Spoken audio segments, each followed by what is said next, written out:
right, everyone. Thank you again for tuning into the Honest Offense podcast. This is Eric Cervone. And if you've listened to this podcast at all before, you know how big a fan I am of the organization FIRE. And until recently, FIRE stood for the Foundation for Individual Rights in Education. But as of last week, I believe, they have expanded their mission and are now the Foundation for Individual Rights and Expression. To me, and I think this is objectively, FIRE is the premier defender of free speech in America today. We've had a number of guests here who have been either clients of FIRE or lawyers who have worked through FIRE, but today I'm honored to be joined for the first time by someone who works with FIRE full-time, Nico Perrino. Nico is the vice president of FIRE's communication department. He's also the creator and host of FIRE's So to Speak podcast. If you like the topics and guests of this podcast, but you'd prefer a host with a nice smooth bass to my nasally drone, So to Speak is probably the podcast for you. It's really great. I highly recommend it. Nico is also the co-director and senior producer of the excellent documentary Mighty Ira, a Civil Liberties Story, about the life and career of former ACLU executive director Ira Glasser. Nico, thank you so much for being here. Eric, it's a pleasure to be here as well. And thank you for the kind words about the podcast and the documentary, and also for congratulating us on FIRE's expansion. It's been a whirlwind of the past 7 days, right? It's been 7 days since that happened, and catching up on sleep finally. I'm sure. Well, that's, I was telling you before, I mean, the reason why I wanted to talk to you originally was to talk about the documentary, but then I got this email about FIRE, this huge rebrand that you guys are doing. So I was hoping you could tell me a little bit about, well, first of all, tell me how you first got involved with FIRE. Yeah, I was a FIRE intern actually in 2010. And I had heard about FIRE because I was the president of a student group at Indiana University, where I went to college. And we wanted to invite a speaker to campus. And we were trying to collect student fees to fund that speaker, which all students have access to. If you're a registered student organization, you can collect the fees and pay for the speaker so you can bring them to campus, so you can pay for their flight and their lodging and all of that. We had a speaker who it seemed the college administration didn't want to come for political or ideological reasons, and we didn't know what was required of those administering the student fees. And so I looked to FIRE's guide for student fees and funding. FIRE has, I believe, 4 or 5. It's been a while since I read them. Probably shouldn't say that, but 4 or 5 guides to student rights on campus, one of which is the guide to student fees and funding. And it talks about how the student fees more or less need to be administered on a viewpoint neutral basis if you're collecting them mandatorily. And so I saw on the back of that guide, FIRE's website, which is thefire.org. And I just so happened to have gone to the website on the day they were advertising their internship program. Now, I went to college to become a journalist. Ultimately, didn't become a journalist, but the issues of free speech, academic freedom, freedom of the press were always something that deeply resonated with me. I was the president of a political student organization, so obviously I had an interest in those sorts of issues. And FIRE seemed to argue for free speech from a very principled first principles standpoint, and that drew me to them. I spent a summer in Philadelphia, which was a wonderful summer. Philadelphia is home to some of America's great historical treasures, including Independence Hall, which is where the Declaration of Independence and the United States Constitution were signed. And FIRE's offices happened to be right across the street overlooking Independence Hall. It couldn't be a more fitting place for an organization that seems to uphold and educate around the Bill of Rights. So, but they also got great museums, and there's the National Constitution Center and the new Museum of the American Revolution. So I spent a great summer there. And then, I shifted away from wanting to go into journalism to wanting to go into advertising and marketing, but I didn't have a job come February of my senior year, and FIRE President and CEO Greg Lukianoff reached out to me and said, "Hey, Nico, we've got a job open. Would you like to come aboard?" And I said, "Sure." I loved Philadelphia, so I was eager to move back. And here I am, 10 years later? I just got my 10-year, congratulations on 10 years at FIRE welcome package from FIRE. Thanks, bosses. And so a new car. Yeah, no, I wish, or a gold Rolex or something. No, but they got me a really nice, I'm a big Scotch drinker, so they got me a nice inscribed bottle of Scotch and some glasses and a gift certificate to a restaurant in my area. But it's been a whirlwind of 10 years. And if you would have asked me in 2012 if we would be expanding off campus at any point in the future, I would, not in my wildest dreams, but here we are, right? $75 million expansion into off-campus free speech advocacy, litigation, research. That's incredible. It's funny that you mentioned the student fees thing, because when I was in college, I didn't know about FIRE back then, and I ran for student government. My only plank was I was going to eliminate student fees, and part of my argument was that they were unfairly appropriating them. And so I would have had a much more intellectual argument if I had known about FIRE and read those guides. So I think, yeah, they were around when I was in college. I should have known about it, but that's funny that you took a smarter path than I did. Well, FIRE's profile has risen a lot. Yeah. Particularly since 2015, when the kind of campus free speech crisis discussion started happening. And that's when you started to see speakers disinvited from campus. You started to see actual violence. That's when the Nicholas Christakis Yale case, where he was surrounded by a group of students and, said essentially he and his wife weren't creating a home for them at Yale because they argued that students should be able to determine for themselves what costumes they wear during Halloween rather than the administration. And then that's when the words or phrases, I should say, trigger warnings or microaggressions entered the political lexicon. And that's when people became concerned that the culture on campus was changing from one of radical tolerance and the sort of small L liberal values of free expression and academic freedom and devil's advocacy and hearing out the other side and talking across lines of difference. And you literally saw Molotov cocktails at the University of California, Berkeley, being thrown at the building that was going to host Milo Yiannopoulos in 2017. It was actually, I think, on my birthday or the day I was celebrating my birthday, whatever day it was, with Molotov cocktails. Yes, yeah, well, yeah. If they had a drink called a Molotov cocktail, that would have been a very fitting beverage for that evening. But no, I spent that evening instead working out FIRE's statement and figuring out, as we watched on news, literal fires burning at the University of California, Berkeley, and it just kind of snowballed from there. Fires. So we've become a lot more prominent since you were in college. So I won't hold it against you. Okay, I appreciate that. And I feel like the book, probably Greg Lukianoff, the head of FIRE, he came out with a book, The Coddling of the American Mind, with Jonathan Haidt. I feel like that book, everyone was talking about that book. So I'm sure, did that help raise FIRE's profile too? Well, I mean, yeah, going back even to the Atlantic. Yeah, the Atlantic article, which came out, which was what the book was based off of, came out, I think, the first or second week of September in 2015. And that made waves. It became the most read or the second most read cover story in the history of the Atlantic magazine, which goes back to like Emerson, right? Like the 19th century. And we saw the week after that article came out, Barack Obama on one of his, speaking tours was asked about college, free speech on college campuses. Says, I don't believe that when you go to college that you should be coddled and protected from different points of view. So that's when you know that you really kind of tapped into the public conversation around an issue and that it was one that kind of resonated with the broader public, which is when the president of the United States starts talking about it. And you actually can type in coddled into Google Trends and see two gigantic spikes, one of which is in 2011 when Warren Buffett said billionaires and millionaires are coddled. And the other one is in 2015 when Jonathan Haidt and Greg Lukianoff came up with the Coddling of the American Mind article. And that actually wasn't the original title of the article. The original title was Arguing Toward Misery, but anyone who works with editors and journalists knows that you never get to write the headlines to your own stories. So, I got to go with the editors on that one. Actually, I like the title they went with.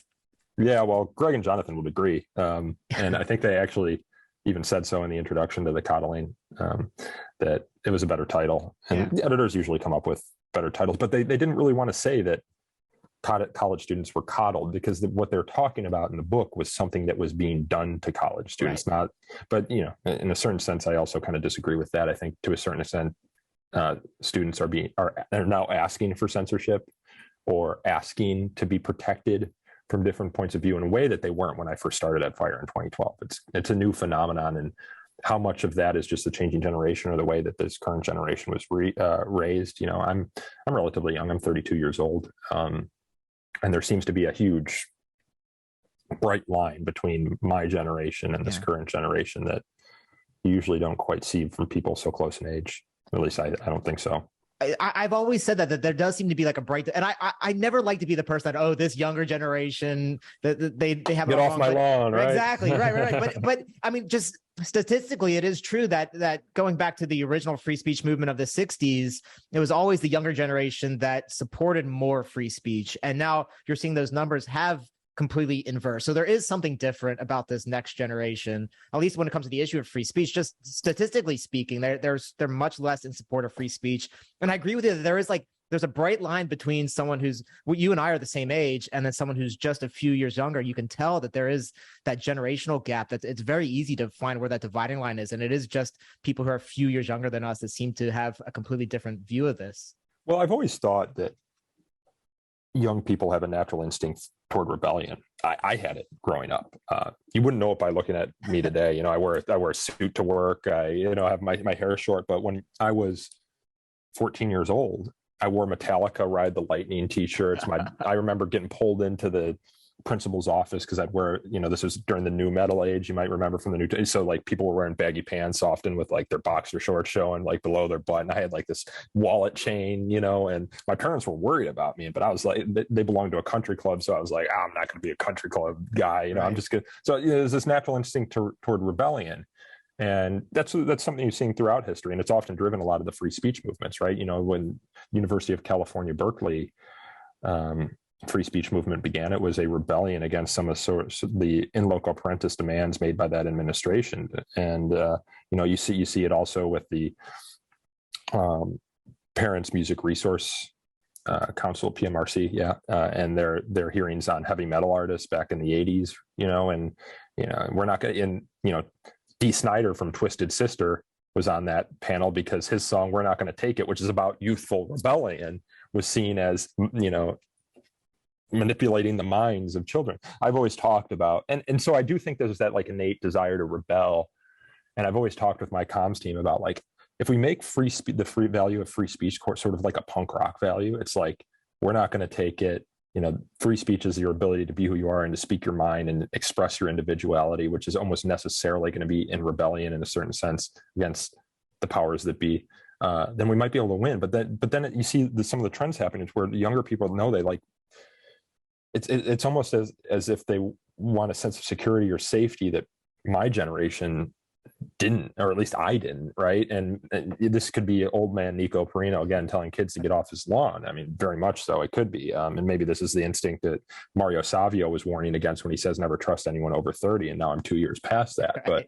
But you didn't see this language around, a sensitivity to our emotions or equating words with violence. At least when I was in college or among my peers at that time.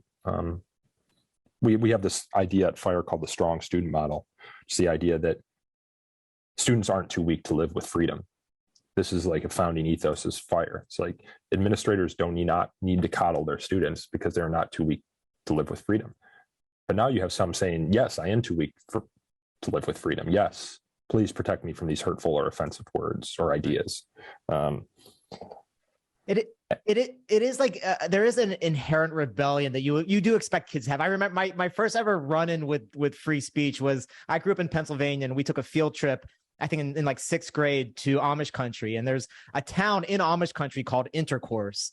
And we stopped at some rest stop in Intercourse, and they had a T-shirt there that said "I heart intercourse," and then real small it said PA. And so of course that 13-year-old boy sees that T-shirt, he's got to get it and wear it to school the next day. And that was my first ever detention, was wearing "I heart intercourse" to school. But you're right that it was like I wasn't intentionally trying to make a statement. It was just like this. I knew that this is gonna make people laugh. I knew that the teachers weren't gonna like it, so I'm gonna wear it because it's funny. And you wonder, like, where is that inherent rebelliousness? Does that still exist? Well, so to a certain extent, Greg, my boss, Greg Lukianoff, who co-wrote The Coddling of the American Mind, likes to talk about the idioms that a culture tells itself, like to each his own, sticks and stones, right? Walk a mile in another man's shoes. It's a free country. I don't hear those idioms spoken as much anymore. And those idioms are kind of how we shape our cultural values. What is important to us. America's a free country. Walk a mile in another man's food. To each his own, And if you look at some of the broader trends in the country, they kind of run contrary to some of those values. Like rather than sticks and stones, we have words that wound, right? Going back to the Richard Delgado and critical race theory book that was written about it in the I think 93, although they had an essay before.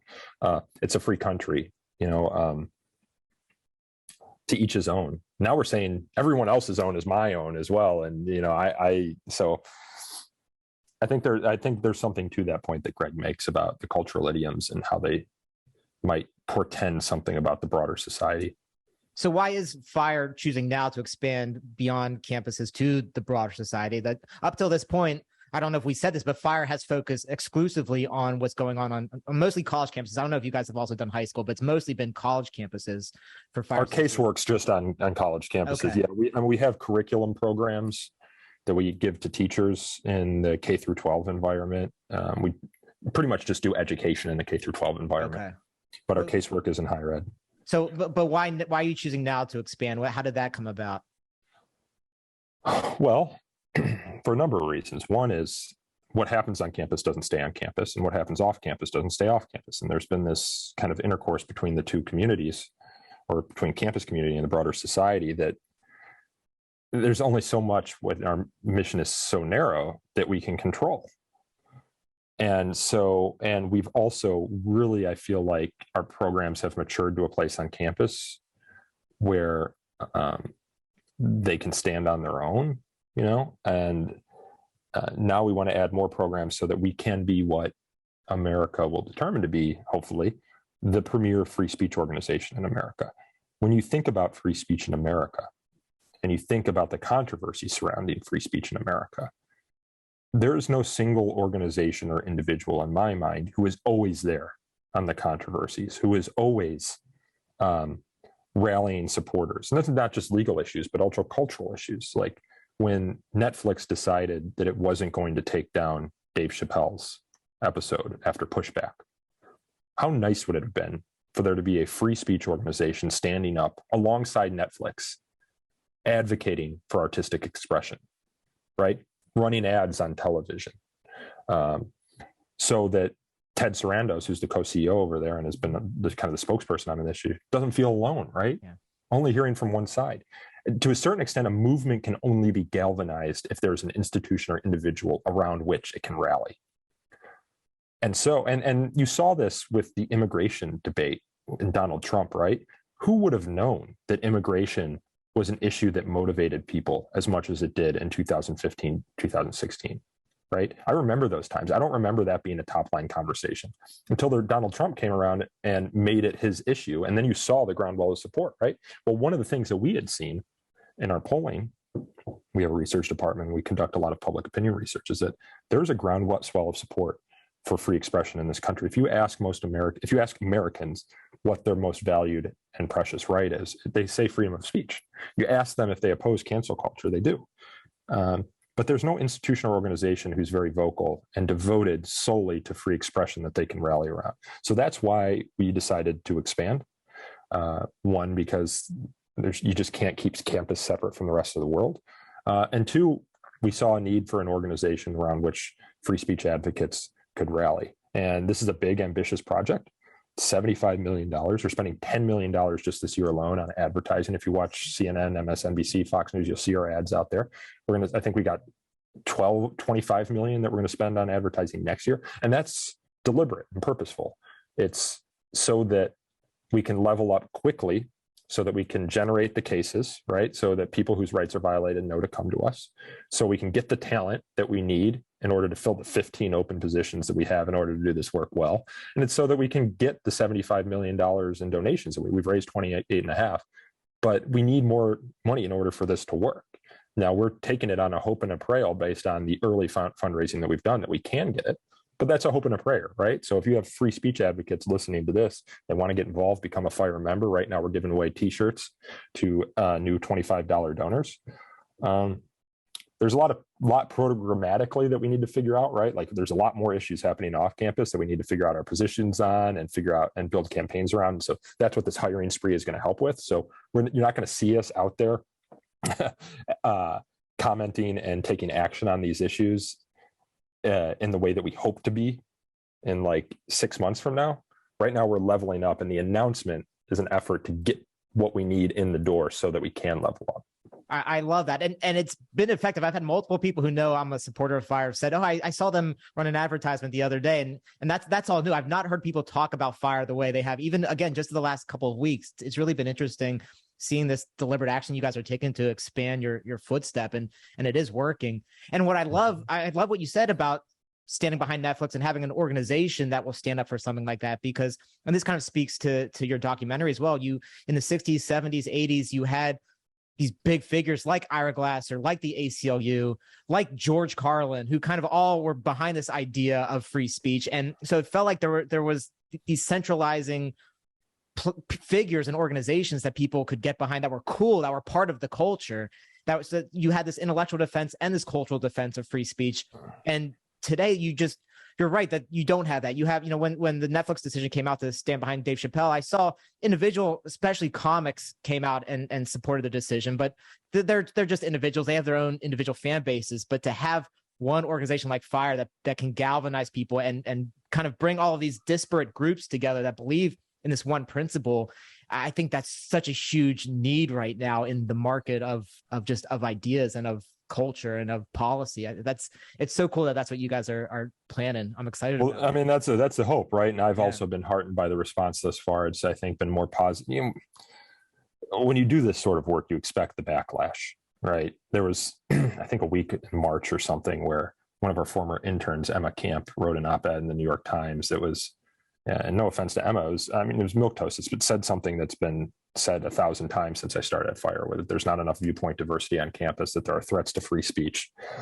But the sort of vicious responses that she got on Twitter, she became the Twitter villain of the week. And then people started coming after FIRE because she interned with us one summer. And then the New York Times, of course, ran the editorial that you might recall in support of free expression.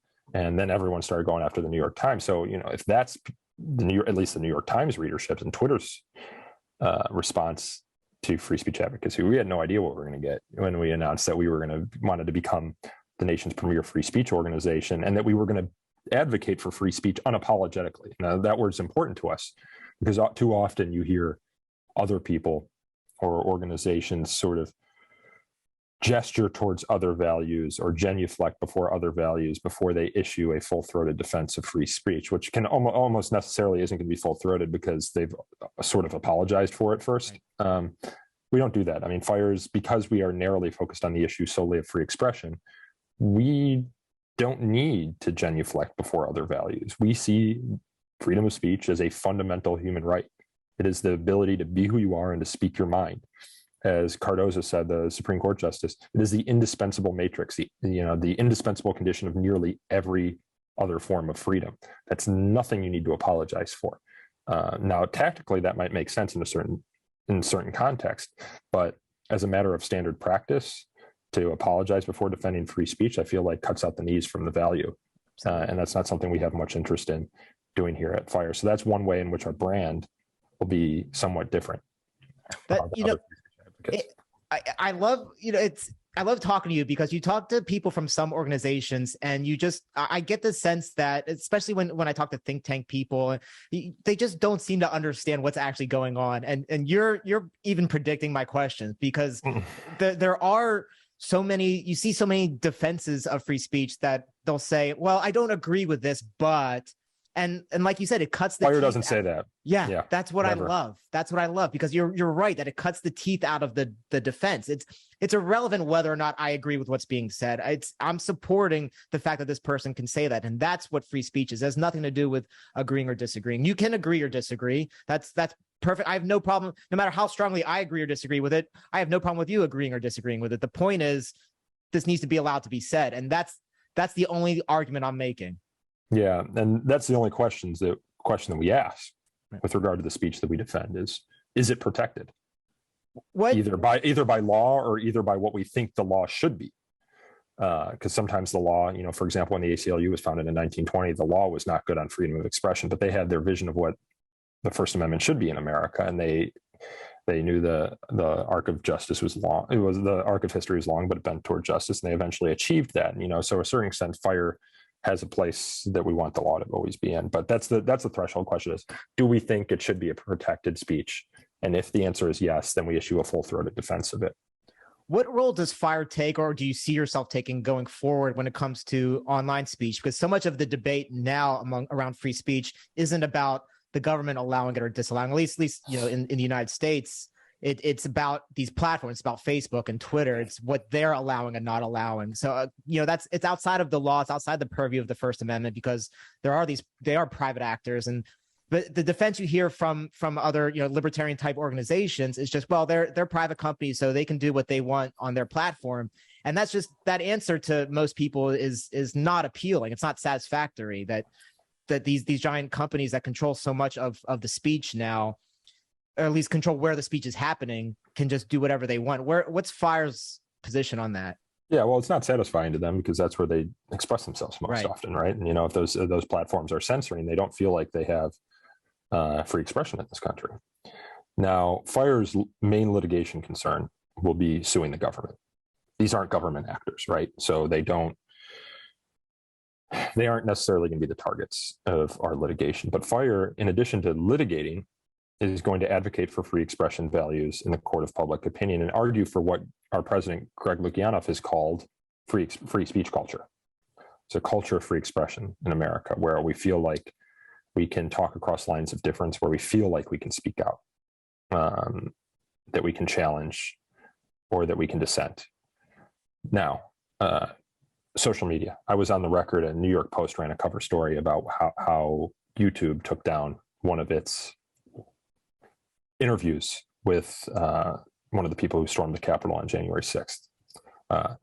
This was a reporter's interview that it took down because the person that the reporter was interviewing was alleged to have spread misinformation about the 2020 election.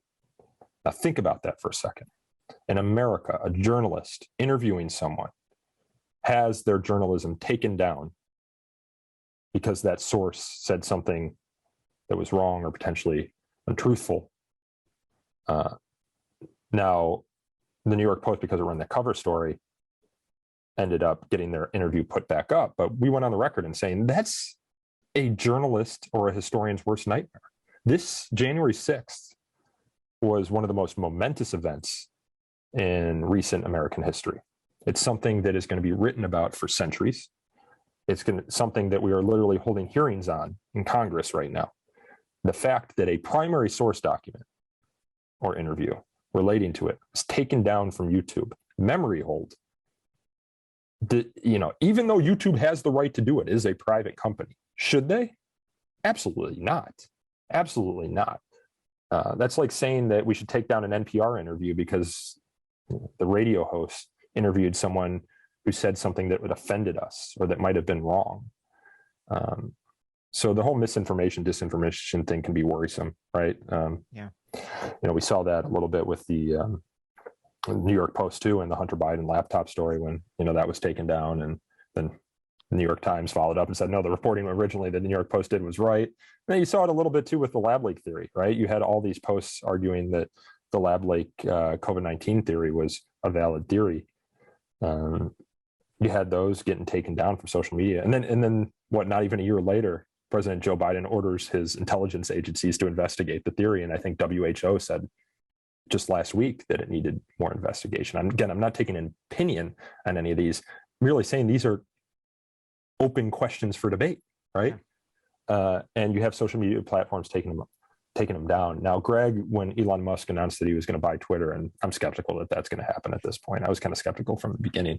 It's a lot of money, and Tesla is his baby, and I don't know that he wants to sell shares in order to buy the cesspool that is Twitter. But social media companies would do wise to try and steal some of the wisdom from the First Amendment.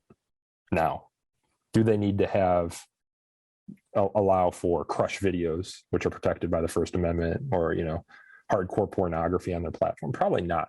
But they should probably take the wisdom from the First Amendment related to viewpoint discrimination, for example, or identifying speech by categories or content, which is something the First Amendment does, or looking to the true threats or defamation doctrines to determine. But are the content moderators all going to be First Amendment law experts? I don't know, but it's at least I would like to see them gesture in that direction, right? And not instead look at the abhorrent, failed speech code doctrine that exists on college campuses, which is more or less what they're doing, that is rife with double standards and viewpoint discrimination.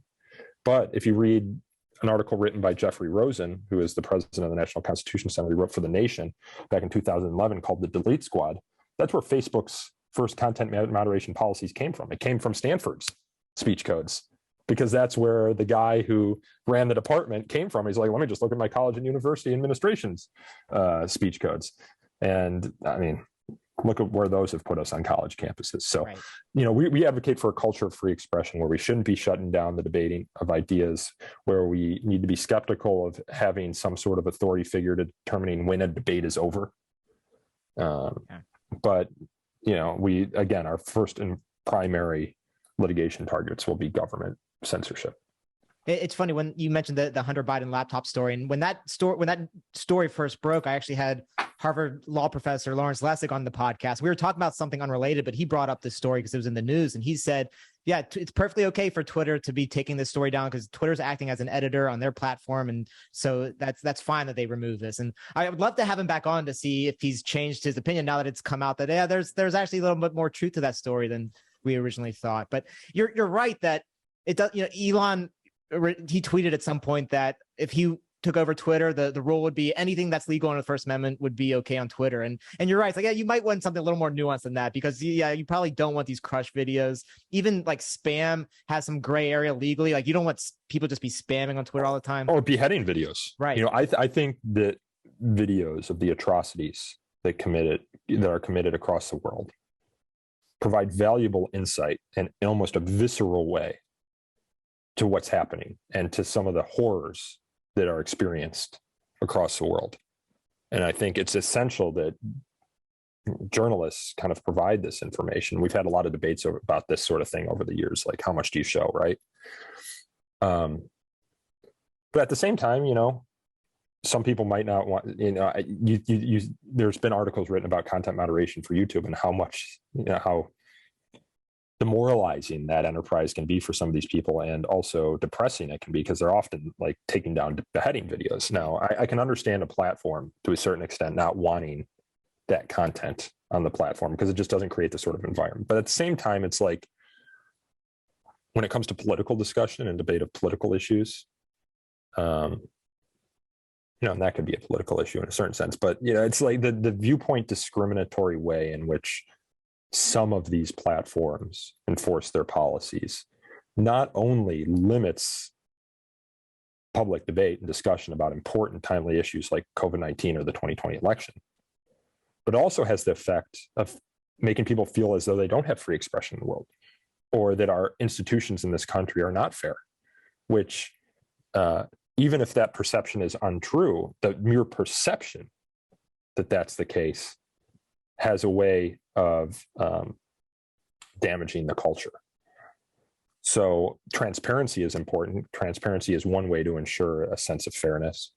But yeah, the social media issue is complicated. And as I said earlier, FIRE is working through the exact contours of our position on these. And sometimes we might not come to a solid position. It might be doing what I'm doing with you right now, where I'm discussing the various tensions on each side debate. And that's something that we think at FIRE we can bring to the debate, right? Yeah. Is it a broader understanding of free expression, its challenges, and at least helping guide people along the way of how we should think about these issues. Yeah, I love that. I want to move on to your documentary. Before we do, if anyone's interested in supporting FIRE, and I'll include the links here and I'll talk about it again at the end, but it's thefire.org. And you can donate there. You can look at all FIRE's awesome resources. It really is. It's my favorite organization out there right now. It's easily the best organization. Thanks, Eric. That's nice. Speech. So let's talk about Mighty Ira, your documentary. I first heard about it. You guys were at Freedom Fest. You'd won the Anthem Film Festival award. That's how I first heard about it. I saw it at Freedom Fest. So congratulations on that award. You've won a ton of awards. I mean, it's been such a well-received documentary, and it's earned every accolade it's gotten. So tell me first how you came about the idea for it. Yeah, well, Eric, I'll come back onto your podcast anytime. You keep heaping praise on like that. It's easy. That's why I only invite people I like, because it makes it easy for me to say nice things. Oh, well, I appreciate that, Eric. Mighty Ira, yeah, it was a passion project of mine. It's about former ACLU executive director Ira Glasser. He took over the head of the National ACLU in 1978, just as the Skokie case was wrapping up. Previous to that, he was the executive director of the NYCLU, the New York Civil Liberties Union, the chapter of the ACLU in New York State, and was very involved in kind of defending the ACLU's position on the Skokie case because they're a big Jewish community in New York State. So he spent a lot of time going to synagogues and meeting with community groups and defending the institution's position. I was attending Nat Hentoff's funeral in January of 2017. Now, some of your younger listeners in particular might not know who Nat Hentoff is. He was probably the nation's most prominent civil libertarian for about a half century. He was a big free speech advocate. He wrote for publications like The Village Voice, but also for The New Yorker and many other. He was like one of the leading public intellectuals. And he was also a leading jazz critic and scholar. He wrote for Downbeat and a bunch of other publications. Anyway, he died in his 90s. And I was living in New York at the time, so I attended his funeral, which was, I think, on the Upper West Side in New York City. And I'm sitting there chatting with fire friend and ally, Michael Myers, who's the head of the New York Civil Rights Coalition. And two men come up to me, kind of older men. And they say, "You do what we used to do." And I said, "Well, who are you and what did you used to do?" And it turned out to be Norman Siegel, who was recently the head of the New York Civil Liberties Union. And then Ira Glasser, who ran the ACLU for 23 years. I had heard of Ira, but I didn't know much about him. I knew that he was a strong free speech advocate, so I invited him to come on my podcast. So he said, "Yeah, Nico, I'll do it." But I've been retired for, 16 years at this point. He retired in 2001, just before 9/11. And he said, "I might not remember much, so you're going to have to forgive me." Well, he comes, sits down, we start having a conversation, and 3 hours later, he's still not done talking. It's one of the longest podcast episodes I've ever put together. And I said, "Holy shit, you got a steel trap mind. I mean, honestly, you remember everything." And he told stories. You'd ask him about an issue, and he had a story for it, right? Very visual way of looking at these issues. And so I go to my boss, Greg Lukianoff, and I said, "We've got a treasure here." And he's not getting any younger. I think at the time, Ira was just turning 80.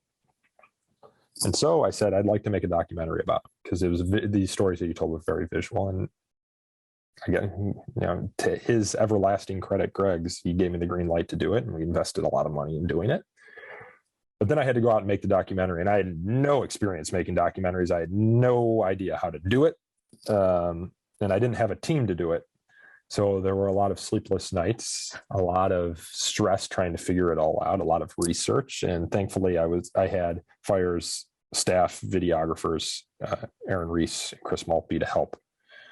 But they hadn't made a documentary either. They knew just as little as I did. But was there any conversation about hiring some outside group to film it that had film experience? Did you ever think, who am I to do this? Well, no, because the documentary started as we were going to do like a 13-minute documentary short, kind of keep it to 13 minutes. That's what 60 Minutes had found is like the sweet spot for a doc short. But it just kept getting bigger and bigger and bigger. And at a certain, and I've hiring those production people and post-production people is expensive. And full disclosure, the film at the end of it, I think we ended up investing like $500,000 in it. Yeah, staff time for videographers and post-production people, and goes up and up and up and up. But I'm glad we did it in the end, because I feel like I got an advanced degree in documentary filmmaking just by committing to doing it myself, like rolling up the shirt sleeves, a little bit of elbow grease, a few tears along the way. And I'm very proud of the end product. I've actually got binders sitting over at the bookshelf over here. I printed out, we conducted like 15, 20 interviews. Every interview that we had, I got a transcript made, printed them out. I was living in New York, on the roof of our apartment building. I had a red, yellow, and blue highlighter. Red, it has to go in the documentary. Blue, if we have space. Yellow, probably not going in, but let's log it. And then we also had digital copies of these transcripts. So I'd go through, take all the highlighters, and I'd put them into buckets, categories of things that the person was discussing. And then I wrote the film, right? I just it was like almost like putting together a puzzle. It's like, okay, I've identified the cool pieces and the cool clips, and let's just like create a story out of this. The biggest challenge was the license, the story, Ira stories happened, not a long time ago. Right. It wasn't a contemporaneous story that I was telling. So we had to license all that footage. When you think you can fair use something, at least according to the lawyers, right. Think again. We handed our lawyers at Davis Wright Tremaine everything we thought we could fair use, and they gave us back pretty much everything we handed them. Said no, you had to license it, and so that added about a year's worth of process on the film and lots of money. And then you're dealing with big places like NBC, ABC, CBS. Got to go through their lawyers, and it's very expensive. It's B-roll is I think like $90 a second. If you have a piece of talent like a news anchor or something involved, it's like $180 a second. Half of our film is archival footage, so you can do the math about what that budget, that $500,000 was in archival footage, and so you can understand why we didn't want to bring in a bunch of production people. So we did it ourselves for the most part. I was going to ask you what the most difficult part was, but of course it was the lawyers. I should have just assumed that. I love lawyers. I work with them all day, but sure. They can make it a little bit more difficult sometimes. I'm a lawyer. I can tell you that they suck. How did you come up with I don't know if storyline is probably not the right word in a documentary, but the whole background with the Dodgers and Jackie Robinson, and kind of how, because Ira grew up in Brooklyn and the Dodgers were his team, and he was growing up when Jackie Robinson was entering the leagues, and it weaved in so well with the rest of the story you were telling. How did that come about? How did you know that was going to be such a big part of the doc? Well, you can't talk to Ira for 10 minutes without him bringing up the Brooklyn Dodgers. Like, it's so much a part of his identity and who he became that it was going in the film, right? I mean, it's like, I couldn't even envision a world in which it wasn't. But we didn't know that it was going to be in the introduction. Like, the first scene was taking Ira back to Ebbets Field, which is the home of the Brooklyn Dodgers that was torn down when they moved, after they moved to Los Angeles. Ira hadn't been back. It was like sacred territory, and he just couldn't see that a parking lot and a apartment building were on it. So we're like, don't know how we want to start this film. Let's just try something. Let's just bring him back and see what we get. You just get all sorts of amazing things happen, like a bike messenger coming up to Ira and shaking his hand and saying thanks for coming back. And you get kids coming up saying, like, what are you doing here? And he's saying, this is where it used to be a baseball stadium. And they're like, here? There was a baseball stadium? They had no idea. They lived there. And we had people, this wasn't in the film, but you had people honking and shouting out because he was wearing his Brooklyn Dodgers jacket, saying, did you used to be a player? He was a little bit too young to have been a player, but I mean, and so that's a nice way to kind of frame up the story. And having the kids come up and Ira saying, how do these kids know this history if no one ever tells them? That is the theme for me of the movie, which is younger generations, in order to understand the current controversies, should understand the history that informs them. I made the film in part because my generation, our generation, for the same age, doesn't seem to understand why the people of Ira's generation fought for free speech so vigorously. They didn't understand the civil rights movement. They didn't understand Jackie Robinson. They didn't understand how free speech was necessary for all these social justice movements that they love today to get off to the ground in the first place. And so that's why we also end the film with Ira speaking to a large group of students and saying, I'm a time traveler from the 60s, and then sharing with them the history that informed why he defended the rights that he defended, namely freedom of speech. So, as the saying goes, those who forget history are doomed to repeat it. And I feel like too much of my generation and younger generations have forgotten this history. And therefore, that is kind of leading to the declining support for freedom of expression that we're seeing and that we talked about earlier in the episode. How much of this is laid out in your head before you even start filming? How much did you think, okay, it's going to be Jackie Robinson, the Dodgers. It's going to be the theme of the next generation of teaching the children. It's going to end with him talking to students. How much of that do you visualize versus just you say, okay, I know we want to film this, this, and this, and then later we'll kind of go through it and put it together? Almost none of it. I knew Brooklyn would be in there. Skokie was just going to be one section, not a through line. But then you discover things like we discovered. We had no idea that Ben Stern was going to become a character. He's the 90, now he turned 100 last year-old Holocaust survivor. He was incredible. Who survived the numerous concentration camps and death marches. Ira just happened to mention to us offhandedly when we were interviewing him that, hey, I'm going to see this guy who was the leading opposition member for the ACLU's position in Skokie. He organized the village folk and the Holocaust survivors in opposition to the neo-Nazis marching there. I'm like, you didn't think to tell us this? Like, yeah. And so we ended up flying out to California to catch their meeting for the first time, and that's featured in the film. And then when we're going through the archival footage from ABC, we find that Ben Stern's in the archival footage too, right? A young, not 100-year-old Ben Stern, as he's advocating, the Holocaust survivors' position in that case. And so it became pretty apparent that Skokie was going to become a through line. But you also just, and this is like any journalistic enterprise, you just don't know what the story is until you start pounding the pavement and talking to people, right? Yeah. We knew we wanted to tell a story about freedom of expression and Ira Glasser, but what that story was unfolded over the course of getting to know him and getting to meet the people in his world. So for the people who aren't familiar with Skokie, they're at least almost everyone's familiar with the case. The idea was back in the 70s, this neo-Nazi group was planning to march through this town in Illinois, the town of Skokie. And it was this town that was filled with Holocaust survivors. And so there was this whole debate about should the neo-Nazis be allowed to march in the streets of this town. And the ACLU took up the case, and it was the largest, I think to this day, it's still the most significant case, the most well-known case that the ACLU has been involved with.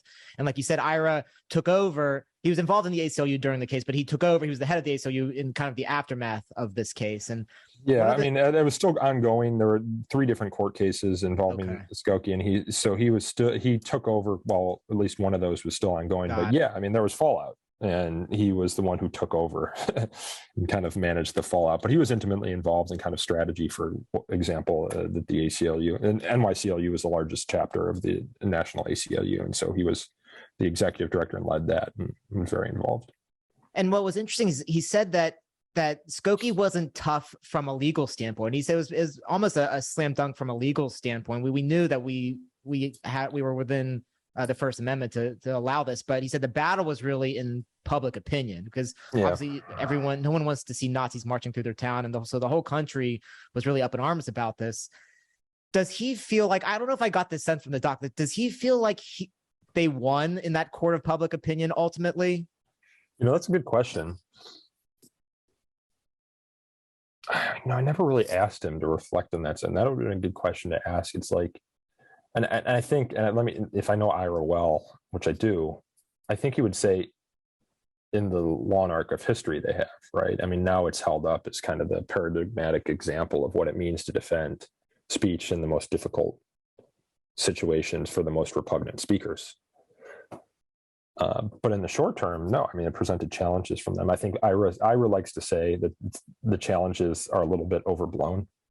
Now, for the ACLU of Illinois, there were particular challenges, but the organization was facing bankruptcy, not just because of Skokie. He thinks in larger part it was facing bankruptcy in a certain extent because, and this isn't covered in the film, but the Nixon impeachment campaign from earlier in the 70s brought a lot of people into the organization who became members, card-carrying members, supporters, who were only in it because of the Nixon impeachment campaign. And the organization expanded as a result of that interest. And then when the Nixon was impeached and they started focusing more on, the bread and butter issues like freedom of speech and defending Nazis in Skokie, that support went away, but they still had built up and hired all that staff and all those offices with the expectation that support would remain, and it didn't. So, you can make a whole nother documentary about that, but it wasn't core to the free speech story that we were telling. Ira, and we do talk about the documentary, Ira saying, once we actually explained why we took the position that we did, and our message was able to get through, particularly to the ACLU members, they understood it and they rallied behind us. And there were even some Jewish groups that rallied behind them. And I think we've got some news clippings in the documentary that show that. The part of the doc that made me laugh. Oh, let me ask you first of all, was there a part that you particularly like made you chuckle that you like from a lighthearted standpoint? Before I tell you mine. Yes. Well, some of the stuff with William F. Buckley, just seeing their personalities. William F. Buckley, using the word lacuna, and then the person in the VO artist or the reporter saying like lacuna, what the hell does that mean? It's fine. That was exactly what I was gonna say. Yeah, it was Buckley going down into the subway, and it was a different world for him. And just some of Ira's ending lines, like about the Brooklyn Dodgers, for example, he hoping that they would fall into like the San Andreas Fault in LA, because he was so mad that they had left New York. Have been wishing that the earthquake came out ever since. I'm just trying to remember what the exact line was. Ira's just has a lot of these kind of like witty one-liners and way of kind of, but him with a baseball bat at the very end. Yeah. Oh man, I wish I didn't include that. Why? Because it's so, for our listeners who haven't seen this, I encourage you first of all to see it. It's available on Amazon Prime and Google Play and Apple TV and all. You got to pay like $2.99 because Amazon took it off of Prime for free. That's not my choice. It's worth it. Yeah, but at the end we have like those credit roll, right, where to encourage you to stay and look at the credits, we have a bunch of like kind of outtakes, and one of them is Ira wearing his Brooklyn Dodgers jacket, holding a Jackie Robinson kind of model baseball bat. And he comes up to the camera and he's like, look at this, I can still fucking hit this thing. And he goes like that. Well, that's the only swear word used in the entire documentary. So it gets rated up, and it makes it harder to show it to show it in high school classrooms. So we need, like, ironically, a censored version of our free speech documentary in order for it to get into classrooms. It didn't need to be in there, but it made our lives more difficult. It was so fun because, and I guess I hadn't thought that was the only swear word, but I hadn't, having that swear word in there when you hadn't heard it the whole movie, like that adds such a funny little note to it. Like there are racial slurs, but they appear on signs. Okay. I don't know if that makes a difference. I didn't even ask the lawyer, but yeah. So like I said, you got a lot of awards, a lot of accolades from this. Was there anything in particular that stuck out as being cool? Anything in the aftermath? Anyone reaching out saying, "Hey, I really like this," or was there one particular award that stuck out to you as like, "Oh, wow, that's pretty awesome"? Well, one of the most surprising things is how interested the Jewish community became in this film. I didn't even know that there was as robust Jewish film circuit. I didn't even know that a Jewish film festival circuit existed. But the Jewish community in the United States and even abroad is a film-loving community, and they have all these film festivals all over the world. I think we were in the Denver Jewish Film Festival. I think we were in Columbus Jewish. We were in all these Jewish film festivals, and they just rallied around it. And Ira even told me, he's like, after our clashes with the Jewish community around Skokie, to see them kind of rally around and support this film, which is unapologetically pro-free speech, is astounding. So that was really nice. And the first place to show the film was the JCC, the Jewish Community Center in Manhattan, which has a very prestigious film program. The film came out during COVID in 2020. So our ability to actually appear in festivals was limited. We did a lot of virtual appearances. We couldn't appear in film in like movie theaters. So we did like a virtual screening circuit with Angelica Film Center, which is an art house in New York City with theaters across the country. So it was nice to have their support and getting off the ground. But I mean, this is our little film that, none of us knew how to make a film, but it got on Joe Rogan and Bill Maher and a positive review in the Hollywood Reporter and a bunch of other places. So it took off in ways that I wouldn't have anticipated even in my wildest dreams. So I'm really glad that people liked it. And I, again, encourage your listeners to check it out. And if they like it, tweet at me, tweet at Mighty Ira Doc. We'll share a retweet. I'm also always happy to talk about the film. Awesome. What's Ira's view? Did you get his view on the ACLU currently? Does he view? Oh, yeah. Ira is like the biggest critic of the modern ACLU. I kind of stay out of that stuff. That's why we don't get into it in the film, because we had Fire work with the ACLU a lot. They've got they've got a different mission. I mean, they defend 19 different values. We defend one. But Ira has gone on 60 Minutes. He criticized them on Bill Maher. He particularly didn't like their case guidance document that they put together after Charlottesville, where they said, that where they said that they wouldn't defend anyone marching with weapons, and that they would have to evaluate kind of the defense of speech if it's in tension with other values that the organization defends. Ira likes to say, like, that whole like marching with weapons thing, where was that when we were defending the Black Panthers, for example? So yeah, if you Google Ira Glasser ACLU, I imagine a lot of his criticisms will pop up in your search results. Gotcha. But we left it out of the film. So if that's something you're watching the film to look for, you're not going to find it. But you'll find a lot of other good stuff. So I was going to say, there's plenty. You filled it with plenty of other good stuff. Nico, I just want to end with this. You included this short snippet of the speech from Martin Luther King. He was talking to, I believe it was sanitation workers who were protesting against an injunction against their protesting. So I just want to read that quote really quickly here. This is what Martin Luther King said about the injunction. He said, "We have an injunction and we're going into court tomorrow morning to fight this illegal, unconstitutional injunction. All we say to America is be true to what you said on paper. If I lived in China or even Russia or any totalitarian country, maybe I could understand some of these illegal injunctions. Maybe I could understand the denial of certain basic First Amendment privileges because they hadn't committed themselves to that over there. But somewhere I read of the freedom of assembly. Somewhere I read of the freedom of speech. Somewhere I read of the freedom of the press. Somewhere I read that the greatness of America is the right to protest for right.